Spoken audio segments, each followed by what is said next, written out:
मी लढते म्हटल्यावर अनेक मंत्री मला धमकावतात, माझ्यावर वेगवेगळ्या केसेस टाकण्याची मला धमकी देतात, वेगवेगळे त्यांचे चेहरे खबरे खुबरे पुढे करतात, भीती दाखवतात, प्राणघातक हल्ले करण्याची, पोलीस केस करण्याची, अजून वेगवेगळ्या प्रकारे भीती दाखवतात। खैर त्यांना भीत नाही, तो भाग वेगळा, गिनत नाही मी त्यांना, हा भाग वेगळा।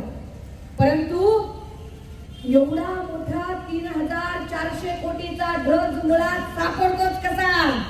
नुसता ड्रग्ज सापडला म्हणजे देवेंद्रजी यशस्वी होत नाही, मुळात हा ड्रग्ज कुणाच्या मालकीचा होता, रॅकेट कुठलं आहे, कोण कोण साथीदार आहे, राजकीय आशीर्वादाशिवाय हे शक्य आहे का?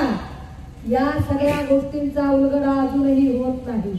नुसतं एवढंच नेक्सस बाहेर काढू, नेक्सस बाहेर काढू, अरे कधी उलट बघायचंय काय? कधी करणार आहात हे सगळं? तुम्ही मर्यादा ओलांडून टाकल्या सगळ्या। Speed news Bharat.